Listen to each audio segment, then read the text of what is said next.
Hi, everyone. Welcome to another installment of our Female Founder series. Today, I'm thrilled to have a legend in the industry with me. I have Michael Saunders, who is the founder and CEO of Michael Saunders Company, who has spent, I think it's 4 decades in this industry. Is that right?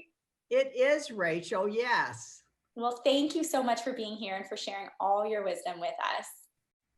Well, it's great to be with you, and thank you so much for looking to me to be part of your exciting series about female leaders and founders. And uh, I'm happy to hear you're even including some men in your series. Absolutely. Yeah. We've been looking to spotlight people of all ranges of backgrounds. And I think one of the things I'm most excited about with you is that, you've had this hugely successful independent company. You've been independent ever since you started. And you really got your start right when actually women were even able to get credit themselves, the equal credit act had just come out in the 70s, if I'm correct. And so I'm curious, what led you to get into real estate originally when there really weren't women getting into the space and women starting their own companies, and kind of what led you to where you are today? Well, I think that fortunately, I was raised in a family where they believed you could do anything you dreamt of doing if you were prepared to pay the price. So in the 70s and the 60s, when I got out of college, I mean, women were teachers, nurses, secretaries, or mothers. I mean, really, beginning a business was not something that anyone talked about then. So it was not a time when there were great mentors for women. You talked about not being able to get credit. Well, you're absolutely right. When I began the company, credit wasn't available to women. I mean, they would say you need a man to co-sign. So I had lots of early examples of if I wanted to make it and I dreamt big, I would have to be prepared to pay the price. And uh, early on, it was getting a man to co-sign a $5,000 note that helped me open the doors. But I didn't start waking up one day and saying, "Oh, I want a real estate company." That was the farthest thing when I began. Really, my background is I was a probation and parole officer. So, Wow. um, honestly, in real estate, you need the same skill sets that you needed as a probation and parole officer. Key to being a successful probation and parole officer and having children from within wanting to change their behavior and their lives was you had to be a great listener. Well, in real estate, you have to be a great listener. In order to get the trust of the children I had on probation and parole, I had to show I truly cared about them, that this was not a job. I truly cared about their well being and their future. Well, you need to show that in real estate. You really, by doing that, got them to trust you. And only when they trusted you were you able to make a difference in children's lives. And I think making a difference became critical to my being. I knew that by making a difference in their lives, that was my life's path. That didn't necessarily have to be in the field of probation and parole, but it had to be somewhere in an industry where I could make a difference. So therefore, real estate, you needed the same skill set. I loved crazy people when I did probation and parole work. And for 45 plus years, I've been able to work with crazy people every day in real estate. So it That's all worked. amazing. That's amazing. And now, you've made a difference in over 700 of people's lives who are your agents. I mean, you've grown tremendously. I know you talk about tenacity and vision as being key things that drove your success, but I'm curious to what else you attribute this amazing career that you've had and this amazing run of Michael Saunders being consistently one of the top independent brokerages in the country.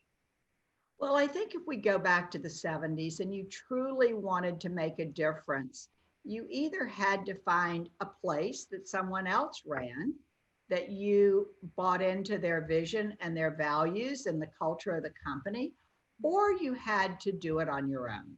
So, although it wasn't really prevalent that women started their own companies, I was so driven by a vision. And I've always had grit. So I think grit, tenacity, determination, and never giving up. So I had a vision to do it differently. I had a vision, and I started the company on the west coast of Florida, where we are headquartered today. And on the west coast of Florida, really, probably across the country, really, there were many who were part-time in real estate. There were many who came from other industries, and there wasn't the education, the training, the mentorship that today we offer as a matter of course. If you don't offer training, if you don't offer mentorship, and you don't have a culture and a brand and values, you probably won't be in business for very long. But in those days, in the 70s, it was a bit new and revolutionary. I mean, I think I was considered a disruptor. Today, we have all kinds of disruptors. But in my day, I was a disruptor. One, I was a woman.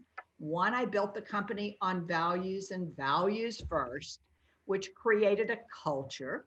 And so people who cared about values wanted to be full time, wanted to have the support and the education and the training from the very beginning. That was the foundation of the company. So it attracted like minded people. So when you have a tribe, if you will, of like minded people, it's a culture that others want to be part of.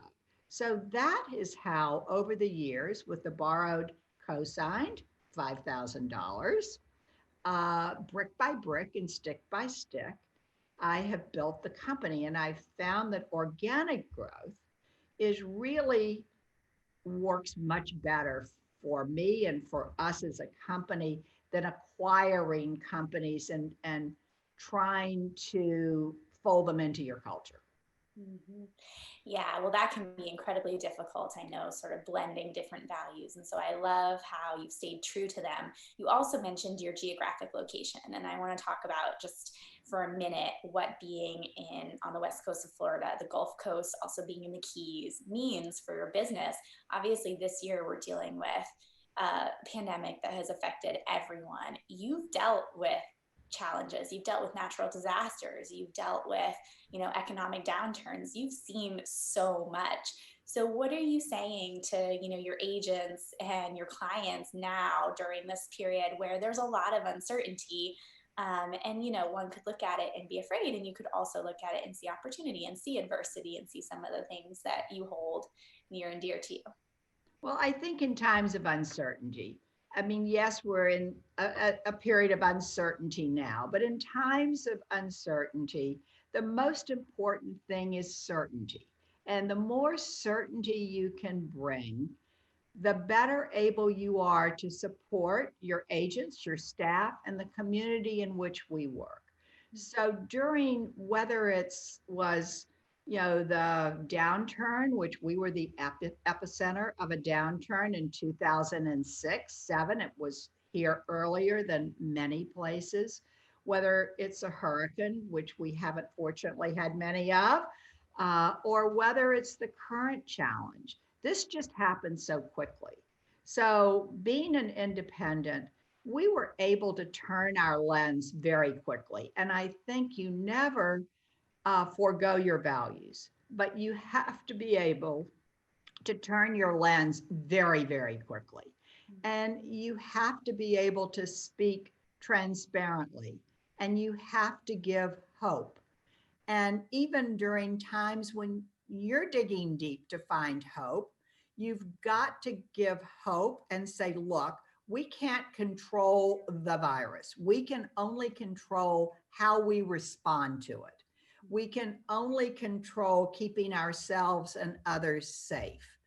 And then let's look what we can do for our customers and our consumers. They're uncertain. what does this do to the real estate market? Well, going back to March, who would have known when we were closing offices, when we were trying to give uh, accurate information. I mean, my partner and son, Drayton, and I did weekly videos with updates of what it meant in our area, our region, what our agents should do, what our customers should do, what we were doing, what were the protocols. So it was to communicate, communicate, communicate. Because in a time of uncertainty, lack of communication and silence is not the way to do anything. So what began in March, and we did corrective actions. We tried to think of our people first, keeping them on insurance, keeping them with a job. We, of course, went to remote work. And now, fast forward to September, we're in one of the hottest, best markets we have ever been in. Because I think that beginning locally, people who did stay in place, if they didn't like their home before the virus, they really don't like their home now. So we have internal movement within our region that we serve along the West Coast. But then we also have people who were in densely urban areas who were saying, gee, wellness is the most important thing to me and my family. And social distancing, many of them couldn't even do it very successfully within their residence. I mean, they were in small places in urban areas because they wanted to be in the chicest, best, but it became the most expensive area. So they traded a lot of space for small space in a great location. So all of a sudden, they're waking up and saying, hey, I've been working remotely. My company tells me I'm going to be working remotely. Or I'm on the fence. I was thinking of retiring to Florida in 10 or 15 years or 3 or 4 years. Why am I waiting? I'm going to do it now. So it has created a huge demand stream of people coming from many different reasons. They want to raise their children here, and our schools are excellent. We have excellent medical care. We have wide open spaces. We have waterfront galore, white sandy beaches, but yet we have thousands of acres of protected land east of the water with wonderful bicycle trails and hiking trails and rivers. And so we really have it all. And add all that to it, we're a very cultural mecca. So although our culture is now enjoyed remotely, we will get through this. There will be an end to this.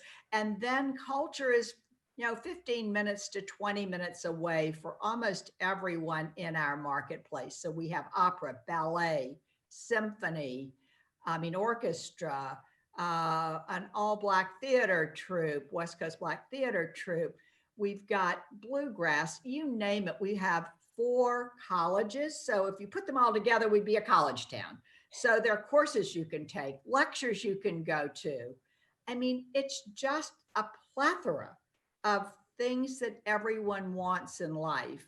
So we're responding to that. And our biggest problem right now is not lack of demand, it's lack of inventory. Mm-hmm. So I think across the country, when demand is high, inventory is reduced. So that's what we're experiencing right now, Rachel. Mm-hmm. Well, and that's wonderful. And I can certainly attest to, I think the Sarasota region, I know you have 24 offices, you cover a lot of the West Coast of Florida, and it is a beautiful area. So have you been here, Rachel? I have, and we actually have a developer who lives in Sarasota.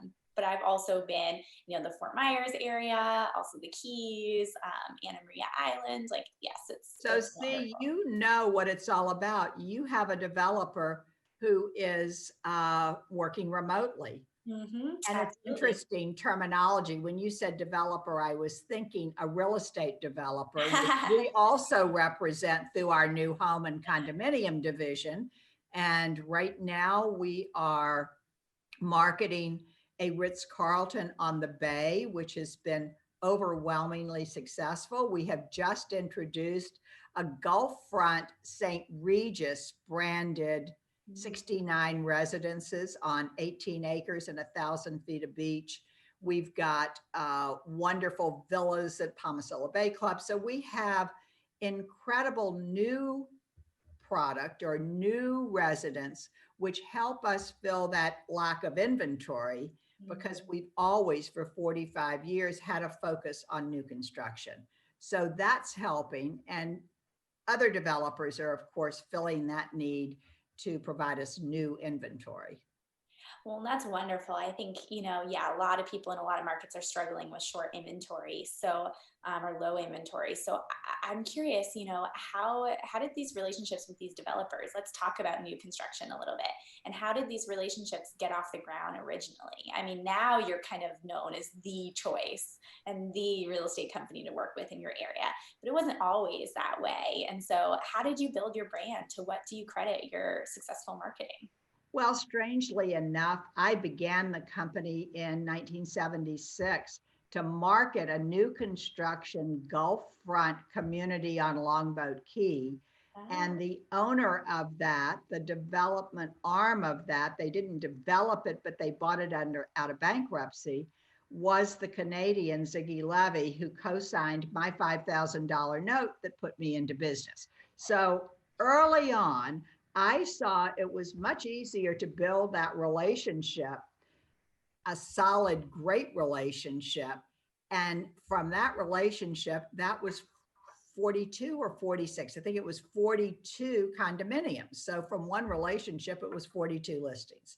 So from the very beginning, I saw the value of new construction. So really, it has been a wonderful journey over 45 years or 44 years of building those relationships, building the interior. I mean, we have a separate division, which is unusual in general real estate, to have a separate division focused entirely on new construction.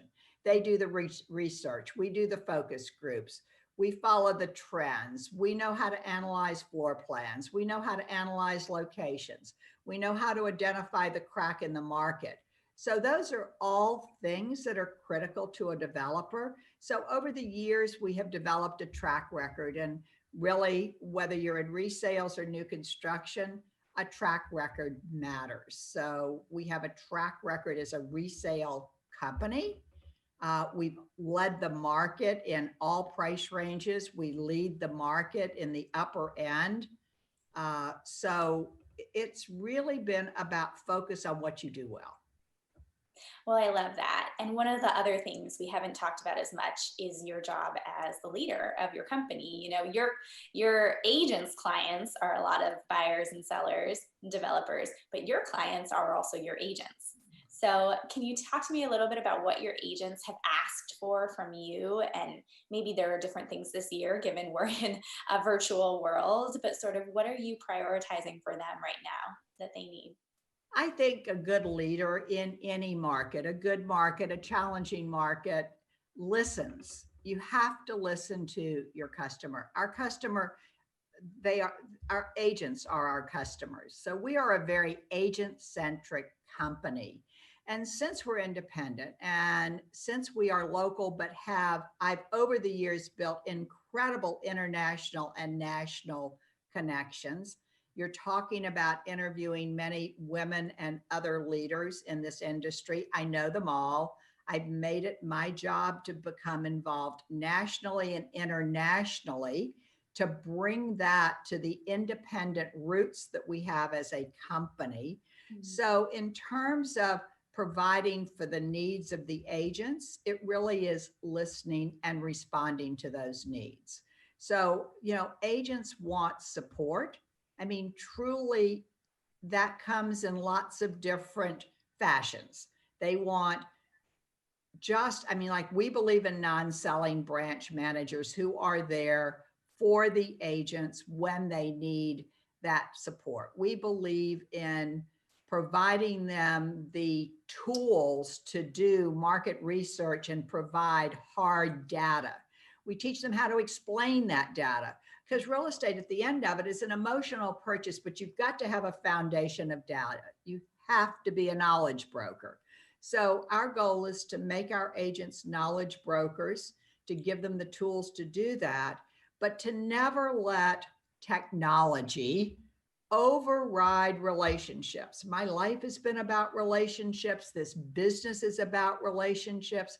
There are disruptors all over the place. I mean, whether it's, rec, knock, exp, all based on hot technology. But I think that's separating the agent from the consumer. And I think that connectivity of a knowledge broker, a curator, a relationship building agent will never, ever be replaced by, no matter how smart technology becomes or AI becomes. The agent is central. And it's the biggest transaction that a person ever makes, emotionally and particularly financially. So it's not something that you do every day. So it's really critical that you've got an agent and a company that supports all of their needs behind that transaction.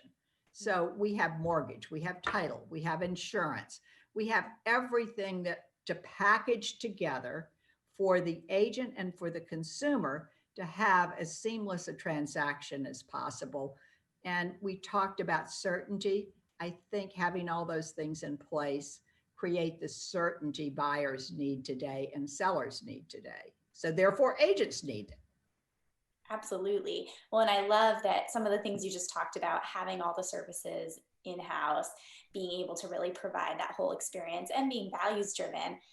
They're actually, I'm not surprised to hear you say that, because you're very open about what has led to your success. And actually you have an amazing website, Nowhere But Here, that serves as a sort of recruiting platform for agents and does a really good job, I think, showing people who might not know as much about Michael Saunders what you stand for. So how did the idea for Nowhere But Here come about? And just out of curiosity, because I mean, when you meet you're very you're very authentic, but that's not always scalable. And you talk about this global audience. So tell us about the fruition of that.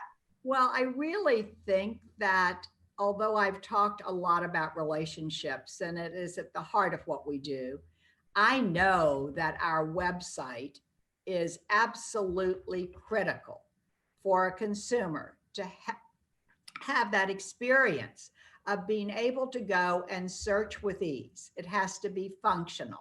It has to show them whatever way they want to see. They may want to watch videos. They may want to see photographs. They may want to read a blog. They have different ways, just like when we talk about communicating with consumers, we say to agents, ask them first whether they want you to phone, text, email, snail mail. How does everyone want to be communicated with? That's easy when you're sitting in front of somebody and I say, Rachel, how do you want me to communicate with you? But it's a little bit harder when you've got the worldwide web, that you've got to then use your analytics, see how consumers are using your website. So we're big on back-end tools, looking at the consumer's behavior, giving them more of what they want, serving it up to them in the bites and pieces that they can digest. So the website is really our storefront and window to the world. Although we have 24 conveniently located offices up and down the West Coast, really the introduction for many is our website. And kind of the local story is that many other competitive real estate companies, if they trust the consumer they're working with, they will say, go on michaelsaunders.com. It's easy to use, find out what you want, and then call me. So we continually look at our website. It's ready for an overhaul. So that is really, that helps you online establish your brand and your culture. I mean, you're saying to the consumers, we respect you and this is who we are. You can trust us to get the information either here or through one of our agents or, in multiple different ways. So although we still are involved in many different kinds of marketing because marketing is layering and we still layer, we do print, we, do a lot of PR, we do blogs, but the website is really central today, I believe, as an introduction to many consumers. So to agents, it's important because their consumers use it. To consumers, it's important because they find the company and the agents. So we're continually turning our lens and making our website better. And Nowhere But Here was just another way to create a microsite to tell the stories of not just our agents, but really tell the unique stories about different communities. If a house is on Longboat Key, well, what's the history of Longboat? Who lives there? What does it feel like to be there? Anna Maria Island, how is that island different from Longboat Key? And how are they both different from Boca Grande, Minnesota Key? So we use that microsite and it's sort of the training wheels for our new website. So I think we're about testing and that was a wonderful way and it's gotten good reception. And Nowhere But Here is something that can be used across all of our markets. Nowhere But Here, you can use it for Bradenton. Nowhere But Here, you can use it for Punta Gorda or Sarasota. Nowhere But Here, you can use it as a company. So it just resonated. So that was important. Well, I love that. And I love that you're talking about taking something good and making it even better. I want to go back to something you talked about early on. You said you were a disruptor back when you started providing agent training and support services because that wasn't done. What, now that you have achieved so much, what do you want to do in the next couple of years? Like, what does the future look like? Because you could just say, all right, I've done everything, I'm out. But No, Rachel, I wake up every day and so does my partner and son Drayton to see how we can do what we do better. And I really believe going back to what let me become successful as a woman was I just realized that there was good and bad in being a woman. The good was it taught me that I just had to be better at everything than the men. So I have never lost that, even though today it's easier for a woman to begin a company.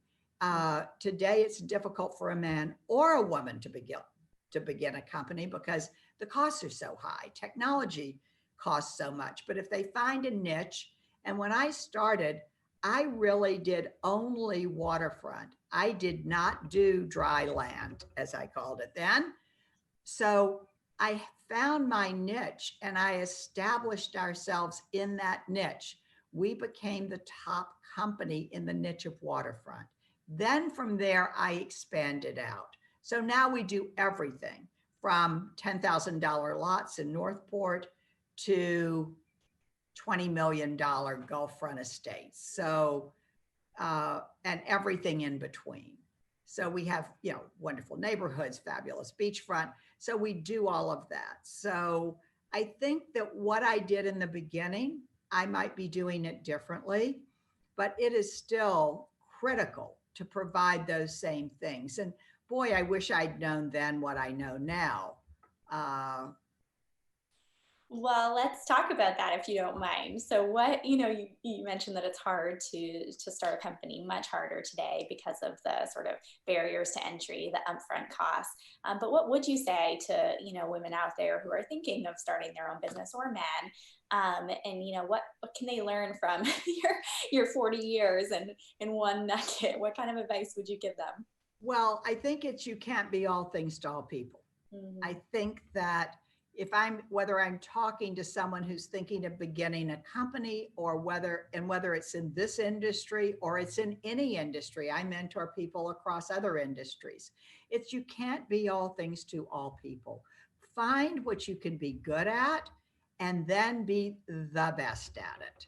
And then when you conquer that, then you can spread out. So even when we talk to agents and new agents coming into the business and they want to be a waterfront specialist, a golf course specialist, a ranch specialist, a planned unit community specialist, we're saying you can't be all of that. If you're going to be a knowledge broker, become really good and really competent at one thing, and then you can expand. And that's how I grew the business from waterfront to everything, because it was all based on trust and the relationships we had formed. People said, gee, I bought a waterfront house from you. Now I want to buy something for my parents in a golf course community. And I'd say, well, we don't do that. Let me refer you. And I'm a big believer in referrals today, but this was within our market. And they said, no, no, no, no, no. You're not going to refer us, Michael. We trust you. You're going to sell our parents a golf course, lifestyle, country club, living community. So that's how we grew, through the trust of our customers pushing us. It's how we started a commercial division. So it's all based on trust. And for someone new in this business or any business, and you have to be passionate. If you're not passionate, don't do it. Don't wake up and say, I have a nice shiny new car and I like houses, so this is the business for me.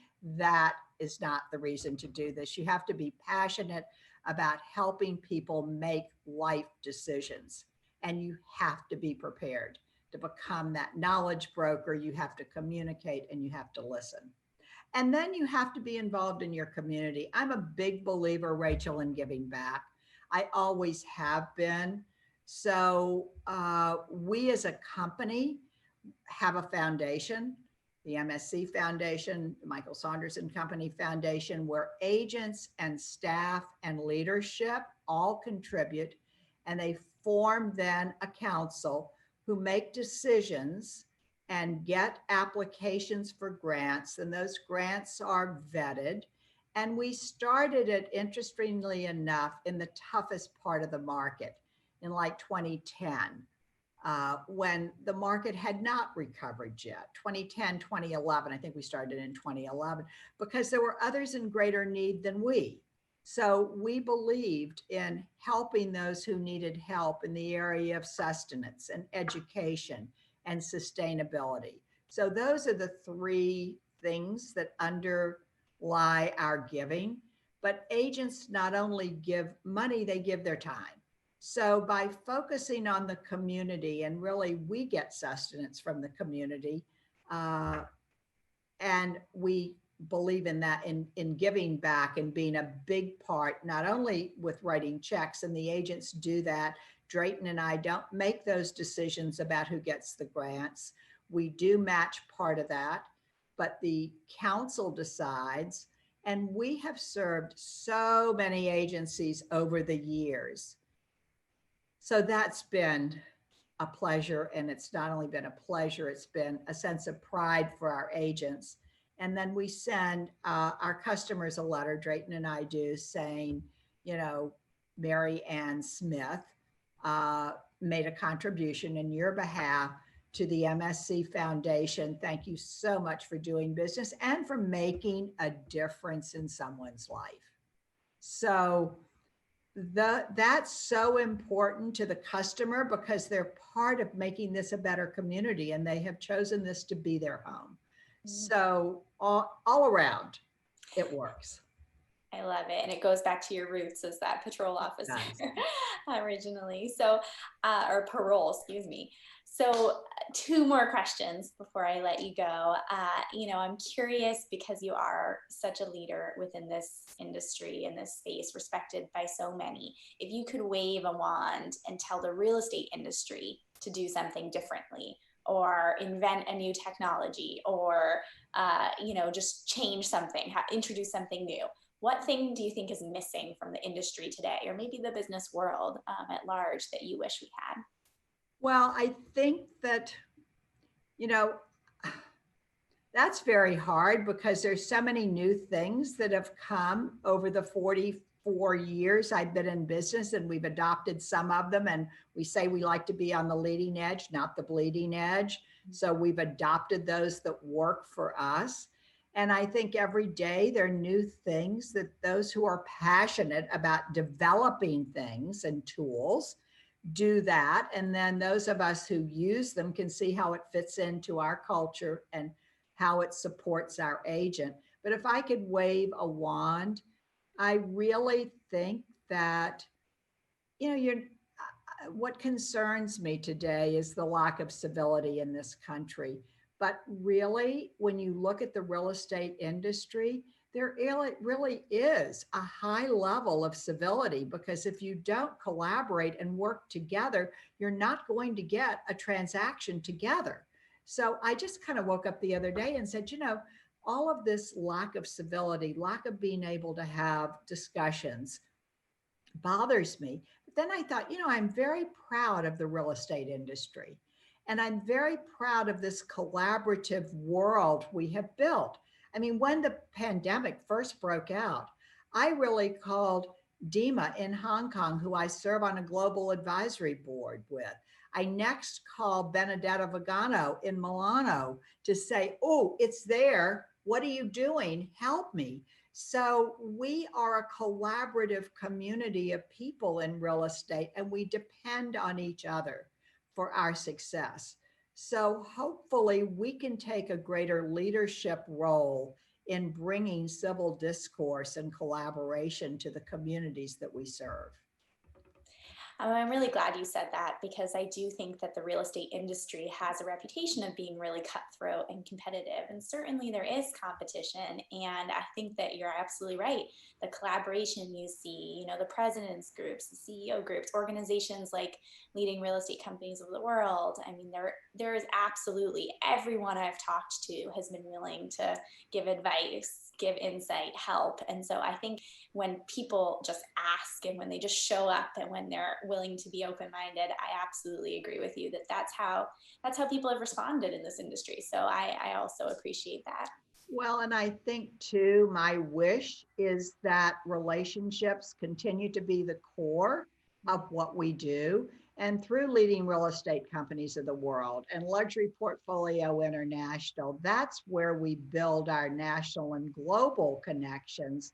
But I really think that if I were waving a wand, my wish is that 10 or 20 years from now, that the core of real estate transactions may be transformed by different tools and the ease of doing it. And we may be using Bitcoin or whatever, but that the relationship is what is maintained, because I really do think it's the core of life.